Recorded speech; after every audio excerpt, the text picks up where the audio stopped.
Olá, você está no Valor Máximo e eu estou aqui para te ajudar a passar em cálculo esse semestre. No vídeo de hoje a gente vai conversar então sobre as funções. As funções, elas são a base do cálculo. Por quê?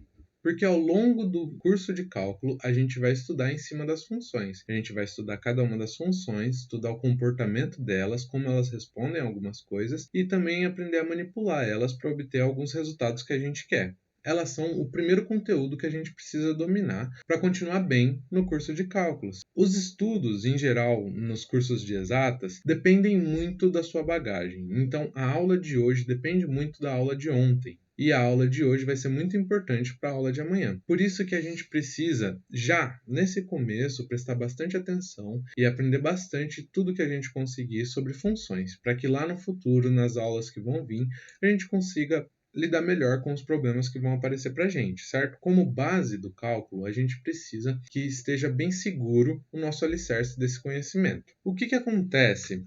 Aqui a gente entra numa questão bastante importante que envolve todo o ambiente da faculdade e todo o ambiente do estudo mesmo no Brasil. O que acontece é que você acabou de fazer o seu vestibular, passou na faculdade, tirou uma ótima nota no vestibular, contou para toda a sua família, para os seus amigos, verificou na lista quais dos seus amigos passaram com você. Tem também a bagagem que todos os filmes, todas as séries trazem para a gente, daquela ideia de que a faculdade é o momento mais incrível da sua vida, vai ser o ápice, você vai conhecer pessoas incríveis, vai estudar o que você gosta, você escolheu esse curso, vai finalmente esquecer aquelas matérias que você não gosta no ensino médio, e agora você vai conseguir finalmente focar nas matérias na qual você se diverte, né? E aí você tá na primeira semana, todos os professores na primeira aula se apresentando para você, e eis que chega o professor de cálculo e ele solta na primeira frase que ele vai falar, o primeiro contato que ele tem com você é uma frase que é um ícone de todo professor de exatas. A gente está atrasado com a matéria. Lógico que ele vai falar isso. E ele vai chegar e falar para você que essa turma em específico deu bastante azar, porque esse semestre muitos feriados caíram em aula. Aí você já vai parar e perceber que a sua definição de azar e a do professor não são a mesma, né? Mas tudo bem, o professor continua e fala que por isso a gente está super atrasado com a matéria, a gente vai ter que correr logo nesse comecinho. E ele começa a passar, na primeira aula de cálculo, toda uma revisão, o que ele chama de revisão, do que era para você ter visto no ensino médio sobre funções. E aí a gente entra no problema, porque a maioria dos estudantes do ensino médio, infelizmente no Brasil, não tem a base necessária que é esperado no curso de cálculo. E aí começa uma grande bola de neve. Como eu falei, o estudo de exata, ele precisa que você esteja dominando o conteúdo de ontem. O que isso significa? Significa que você precisa muito ter uma base para sobreviver no curso. E como você não teve essa base, já que você está na maioria dos brasileiros, você começa a acumular dúvidas e dúvidas. Na faculdade, a dinâmica é diferente, certo? O professor não fica tanto no seu pé, você consegue ter mais liberdade, e essa liberdade também traz uma responsabilidade maior, você cuida dos seus estudos, mas isso também é motivo de desespero, porque agora você está nessa bola de neve, porque a sua base não estava bastante firme. E calma, é para isso que eu tô aqui para te ajudar a passar por esse curso de cálculo, que é o curso de entrada na maioria dos cursos de exatas, e assim, com o curso de cálculo, você seguir em frente o resto da sua graduação, tendo uma boa base. É importante que você não só reforce isso que era para você ter visto no ensino médio, mas que você esteja bem em cálculo, porque no futuro, como eu já disse, é um curso de exatas, é uma faculdade de exatas. A disciplina, o semestre que vem, vai precisar muito que você esteja dominando o cálculo. E é para isso que eu estou aqui. Eu estou aqui para te ajudar com a base que você não teve no ensino médio e a fixar muito bem o conteúdo de cálculo para que você consiga passar em cálculo esse semestre e consiga se manter no seu curso com as notas boas, sem DP nenhuma e sem se desesperar com alguma bola de neve. Mas enfim, então vamos falar sobre as nossas funções, parte fundamental do cálculo. A primeira questão, então, que vem para nossa mente quando a gente fala sobre funções é o que são funções em si, certo? O que é função é a primeira pergunta que a gente precisa responder e precisa ter essa resposta bem respondida na nossa mente sempre que a gente pensar em função. Bom, as funções, a gente pode pensar nela como indústrias. O que a indústria faz? A indústria, ela pega a matéria-prima, então você tem aqui a matéria-prima, retirada da natureza, certo? E ela pega nesse potinho de matérias-primas o que ela precisa. Essa matéria-prima passa pela indústria e a indústria transforma essa matéria-prima em algum produto que a sociedade precisa, certo? Então, como por exemplo, algum que pronto, transforma, por exemplo, num brinquedo. Então, quando a matéria-prima passa pela indústria, a indústria vai lá, pega essa matéria-prima e transforma num brinquedo. A gente tem que pensar que funções são como indústria, certo? Então a função ela vai pegar um elemento de um certo potinho, de um certo grupo, e quando esse elemento passar por essa função, ela vai transformar em alguma outra coisa. Então as funções elas transformam algo em uma outra coisa. Como que a gente fala disso de uma maneira mais relacionada à matemática? Então a gente pode reescrever essa definição como uma função f é o nome da nossa função, certo? É uma regra que para cada elemento x em um conjunto A faz corresponder exatamente um elemento f de x em um conjunto B. Ah, não entendi. Essa definição é muito complicada. Então volta para a ideia da indústria. Uma função é uma regra que transforma um elemento x, aqui no caso é a matéria-prima, que está no grupo das matérias-primas, o elemento x, transforma ele em um elemento f de x, que é um produto, do grupo dos produtos, certo? Então, a função é uma regra que transforma um elemento de um grupo em um outro elemento de um outro grupo, certo? Então, o elemento que ele transforma chama x, o elemento que ele vai transformar chama f de x.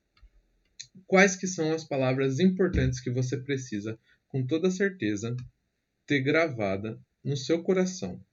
As palavras importantes são exatamente certo? Então, toda função ela transforma um elemento x em exatamente um elemento f de x.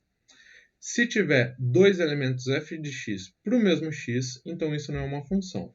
Mas calma que a gente vai voltar nisso um pouquinho mais tarde. Então, nessa ideia, vamos continuar então com a nossa ilustração. O que a função vai fazer? Ela vai pegar um elemento x, esse aqui é o nosso x1, esse aqui é o nosso elemento x2, esse aqui é o nosso elemento x3, e assim por diante. Então a função ela vai pegar esse elemento x no grupo do A, certo? Então aqui a nossa função é uma regra f e vai transformar no f do x1, certo? E com o x2, o que ela vai fazer? Bom, como ela é uma regra, significa que ela é constante. O que ela vai fazer é a mesma coisa que ela já disse que vai fazer. Ela vai transformar esse x2 do grupo A, certo? Em um f de x2. Certo? Então, esse f de x2 vai pertencer ao x1 ou ao x3? Não, não vai, porque como a gente viu, uma função ela transforma em exatamente um f de x. Certo? Então, o x3 aqui do conjunto A, o que vai acontecer com ele quando ele passar pela nossa função f? Ele vai virar o f de x3. Muito bem. Esses conjuntinhos, esse grupo, o grupo A e o grupo B, ambos possuem nomes muito importantes, certo? Então, quais são os nomes dele? Então, o nome do grupo A, que é da onde sai o nosso X, onde sai a nossa matéria-prima, a gente vai chamar ele de domínio. Certo? Então, é só lembrar, o que sai como matéria-prima é o domínio, é aquilo que já é meu, aquilo que eu já domino, independente de f, certo? Então, o A ele chama domínio, o nosso B vai chamar, então, aquilo que está além do domínio, que está além de alguma coisa, é o nosso contradomínio.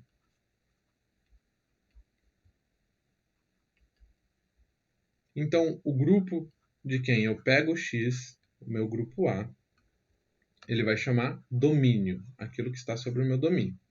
Depois que eu passo pela minha regra f e chego então aqui no grupo B, no conjunto B, como que o meu conjunto B vai se chamar, que contém esses f's, ele vai se chamar contradomínio.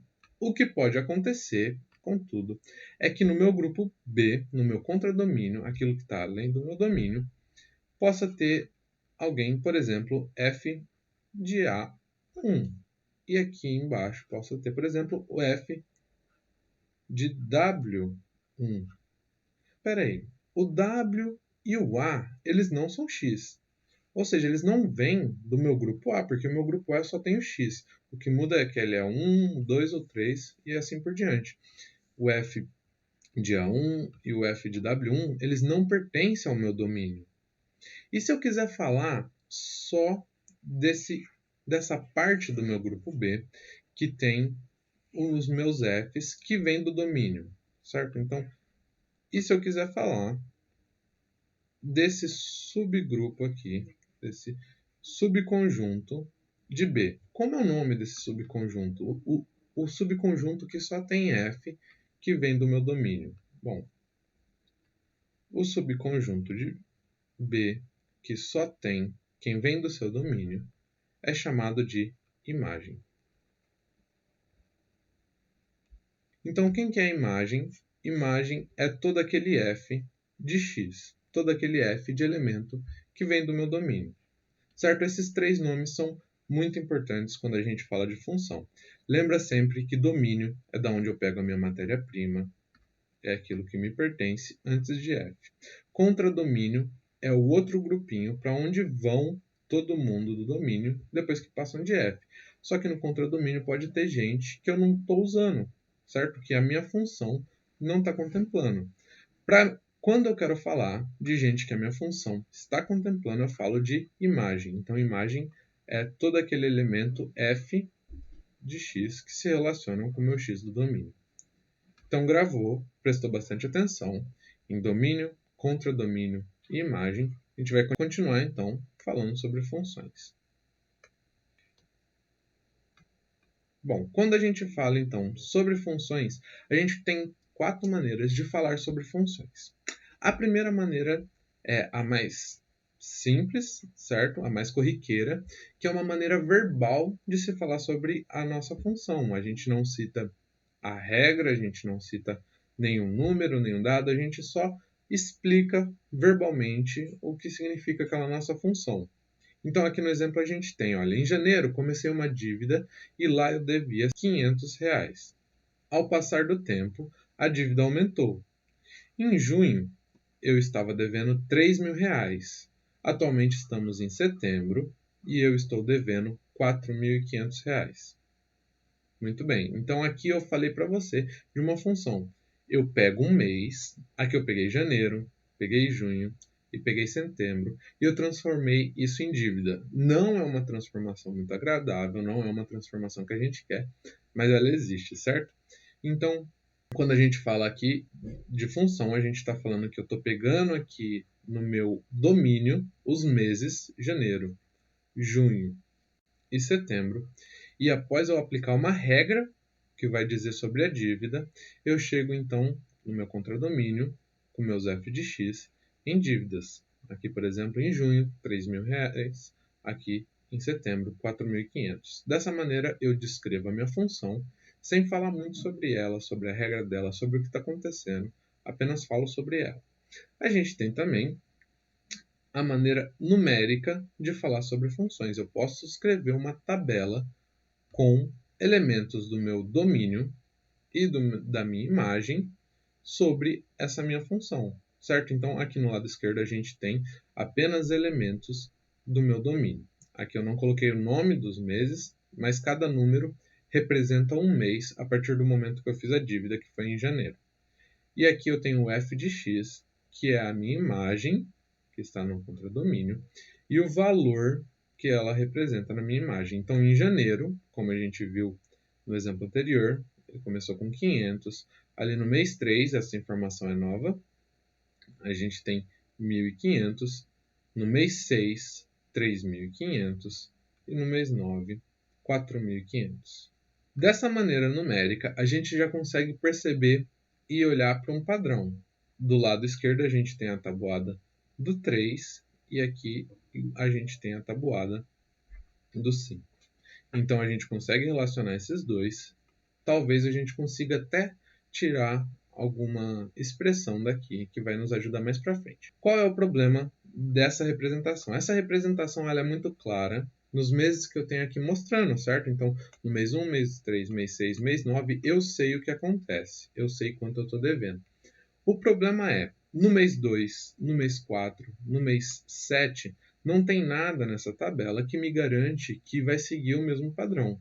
Não tem nada aqui que me garante até que esse padrão vai continuar. Essa tabela não me diz se minha dívida parou no mês 9 ou se no mês 10 vem uma dívida. E se essa dívida vai seguir o mesmo padrão que a gente conseguiu enxergar na tabuada do 5. Não me diz muita coisa, certo? Então, ela é muito útil, a tabela é muito útil para me apresentar os dados daqueles meses que estão mostrando, mas não me diz sobre a continuação daquilo. Muito bem, a gente então tem o terceiro modo de falar sobre as nossas funções, que é o modo algébrico de falar sobre as nossas funções. Aqui a gente tem a regra, lembra que a definição de função é a regra que transforma esse x, então o x que está aqui dentro da casinha do f, transforma esse x em um f de x como um todo. Essa aqui, então, é a regra da nossa função. Falando de modo algebricamente, a gente tem todos os detalhes que precisamos. Essa aqui é a forma mais clássica que a gente vai ver ao longo do curso e a gente sempre vai preferir por essa forma porque todas as ferramentas que a gente vai ver ao longo do curso trabalham com essa forma de falar sobre funções. Toda aquela ferramenta que a gente vai ver desenvolvida através do curso de cálculo vai dizer sobre essa forma aqui de falar sobre funções. Falar sobre funções de maneira verbalmente ajuda em algumas situações, de maneira numérica ajuda em outras situações, algebricamente ajuda em todas as outras situações, certo? Então essa aqui é sempre a forma que a gente vai preferir. E sobre ela a gente tem pontos muito importantes. O primeiro ponto é, dentro da casinha aqui do f, o que a gente tem é o elemento do nosso domínio. Então esse aqui é o elemento do domínio.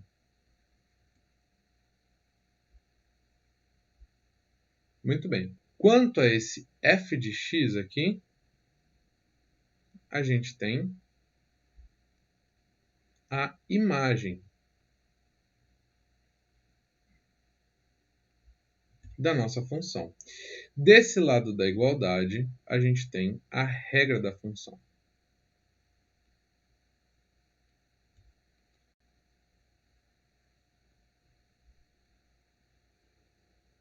O que isso diz para a gente? Diz o seguinte, que se eu quiser saber qual é a minha dívida em tal mês, é só eu aplicar nessa regra.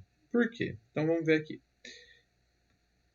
F de x. Então, como o x é o meu elemento do domínio, tudo que eu preciso fazer é dizer qual elemento do domínio eu vou pegar para descobrir quanto eu devo, certo? Então, lembra, o nosso domínio são os meses a partir do momento que eu fiz aquela dívida. Então, eu quero saber, por exemplo, qual é a minha dívida no mês 3. O que eu faço, então? Eu repito a regra da minha função, 500, que multiplica, só que em vez de x, o x ele representa o elemento do domínio. Qual é o elemento do domínio que a gente quer saber? É o meu 3. Então, 500 vezes 3. Isso aqui é exatamente igual a 1.500. Certo? Então, quanto que eu devo no mês 3? Eu devo 1.500. Com essa regra, eu consigo saber em qualquer mês. Muito bem. Geralmente, quando a gente não diz sobre domínio, aqui eu estou falando que o domínio começava no 1, porque era janeiro. Quando a gente não fala sobre domínio, geralmente o domínio são os números reais. Os números reais contemplam todos aqueles números que a gente conhece, certo? Então, sempre que não tiver explícito qual é o domínio, são os números reais. Muito bem. Qual é a quarta maneira de falar sobre funções? A quarta maneira de falar sobre funções é uma maneira mais visual, certo? Mas, peraí, se eu já disse que a terceira maneira é a maneira que a gente vai mais usar, que é a que sana todos os nossos problemas, para que a gente precisa da quarta? Bom, a gente precisa da quarta porque Cálculo, em primeiro lugar, é uma matéria muito aplicada no nosso mundo, porque a maioria esmagadora dos cursos de exatas possuem as disciplinas de cálculo no começo do curso, porque cálculo é aplicado a inúmeros processos, a inúmeros estudos que a gente consegue fazer aplicando no nosso mundo. Então, engenharia vai usar cálculo para alguns processos, química usa cálculo para alguns processos, matemática, bom, nem se diga. Mas cálculo é muito importante para a gente analisar o nosso mundo atual e é muito utilizado. Ao longo do curso de cálculo, você vai perceber que cálculo está presente no mundo como um todo. Já que cálculo é utilizado muito no nosso mundo, o que a gente precisa do cálculo? A gente precisa que ele seja rápido para atender alguma tarefa do nosso dia a dia, certo? Então, aquele que está utilizando cálculo para estudar algum processo do nosso dia a dia, ele vai precisar que o cálculo seja rápido. A maneira 4 de falar sobre funções, que é a maneira visual, ela vai nos servir nesse propósito. Ela é uma maneira mais rápida, prática. Você bate o olho e consegue enxergar o que está acontecendo. Então vamos olhar. Aqui a gente representa o cálculo em algo que a gente chama de plano cartesiano. O que é o plano cartesiano? O plano cartesiano são essas duas retas, uma na horizontal, outra na vertical. A horizontal a gente chama de abscissas e representa pelo x, e a vertical a gente chama de ordenadas e representa pelo y, certo? O x você já conhece, a gente já comentou sobre ele, ele é o elemento do domínio, muito bem. O y é uma figura nova, mas ele é apenas uma outra maneira de falar sobre a f de x. Então, quem está deitado, a reta que está deitado, vai falar sobre domínio, e quem está de pé, quem está na vertical, vai falar sobre a imagem da nossa função. E quem está aqui de azul é justamente ela, a nossa função f. Mas como que eu leio as informações que me tem apresentada? Bom, a maneira como eu leio isso aqui é batendo o olho, enxergando aqui no X uma reta vertical, uma reta imaginária vertical, onde ela encontra um pontinho nessa minha F, certo? Esse pontinho, ele está aqui ó, na direção desse elemento que eu vou chamar aqui de x4, por algum motivo. E esse x4, ele pertence ao meu domínio, certo? Eu quero saber agora, na minha função, para onde ele vai na imagem. Basta eu olhar, então, para quem representa a imagem. E aí eu cruzo uma linha imaginária deitada aqui, que vai representar aqui o y2. Muito bem. Então, o que eu tenho aqui, quando eu bato o olho nesse ponto, é que o meu x4, eu olho aqui na direção do y, ele está ligado ao y2 quando ele passa pela minha função. E assim eu consigo ver ao longo da função um pouco do comportamento, certo? Então eu consigo ver que aqui ela vem diminuindo os y, vai diminuindo, diminuindo, diminuindo, e após diminuir até esse x aqui, que a gente vai chamar de x6, ela começa a crescer, crescer, crescer, crescer e dispara lá para cima. Para aquele profissional que está usando o cálculo para olhar para algum processo que ele está estudando, aqui esse gráfico vai, de maneira muito rápida, mostrar para ele o que acontece depois que eu passo do meu x6. Lembrando sempre que a reta aqui representada, a ordem dela, a gente convenciona, ou seja, a gente combinou que ela é sempre para a direita. O que isso quer dizer? Quer dizer que quem tiver aqui é menor do que quem tiver aqui, certo? Então, se eu vou representar o 1 e o 4, aqui eu represento o 1 e aqui o 4, porque para a direita ela vai crescendo. E na vertical, o que acontece é que ela cresce para cima. Então, se eu vou representar de novo o 1 e o 4, a maneira que eu represento é o 1 aqui e o 4 aqui. Então, ela vai crescendo para cima à medida que ela cresce para a direita sempre, certo?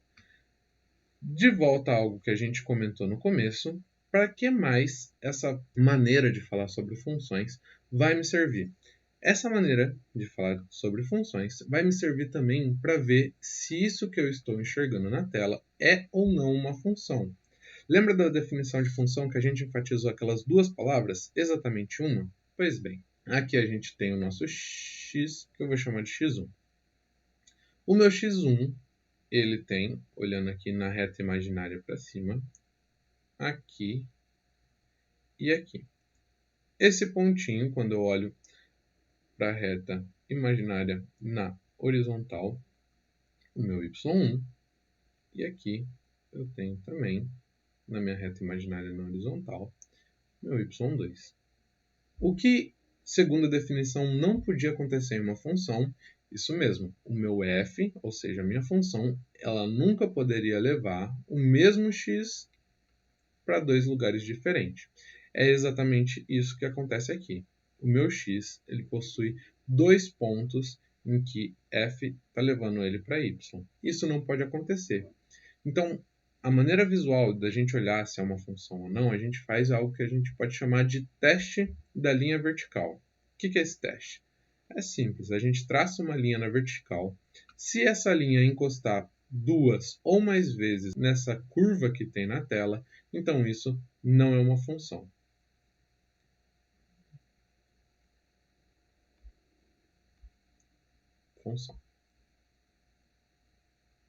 Certo? Aqui em cima, se a gente fazer esse teste da vertical, perceba que a vertical aqui, a linha vertical, encostou na nossa função apenas uma vez. Em qualquer lugar que eu cruzar essa linha, aqui, aqui ou aqui, o que eu vou ter é apenas uma vez que eu encosto na minha linha vertical. Então, essa aqui é uma função.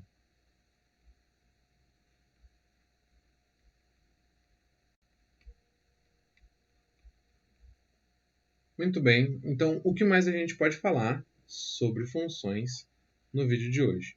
A gente pode falar sobre um conceito que a gente usa muito em cálculo, que é o crescer e decrescer, ou continuar igual, de uma função. O que seria uma função que cresce, uma função crescente? O nome dá uma pista do que a gente está procurando, certo? A gente quer uma função que cresce, ou seja, que vai aumentando, aumentando, aumentando. Isso significa que, se eu olho para o meu gráfico, o que eu tenho é a minha função crescendo, indo para cima mesmo. Lembra que a reta do y, quanto mais para cima, maior, certo? E quanto mais para a direita, maior. O que a gente quer olhar aqui é na nossa imagem. A nossa imagem, perceba que ela vai crescendo. Então, conforme vai passando a nossa função, conforme ela vai indo mais para a direita, ela vai atingindo um y ainda maior.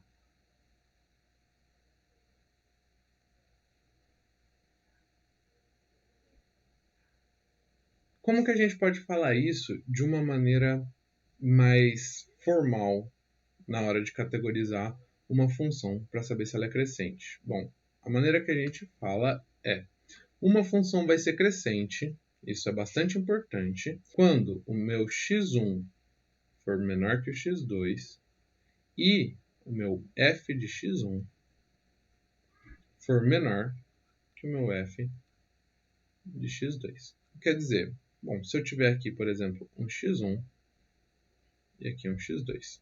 Lembrando da regra da função, quem está mais à direita é sempre maior do que quem está mais à esquerda. Então, esse x2 ele é, de fato, maior que esse x1, certo? Agora, quando a gente olha para os gráficos dele, esse x2 ele encontra aqui a nossa reta imaginária, a nossa função de azul, aqui em cima, enquanto o x1 encontra aqui. Quando a gente olha para o nosso y, que como a gente convencionou, nosso y é a mesma coisa que f de x, certo? Ele é a nossa imagem. Quando a gente olha, nosso f de x1 está aqui, enquanto o f de x2 está aqui. x2. Muito bem. A gente convencionou, quem estiver mais acima é sempre maior do que quem está mais embaixo. Então, f de x2 é maior que o f de x1.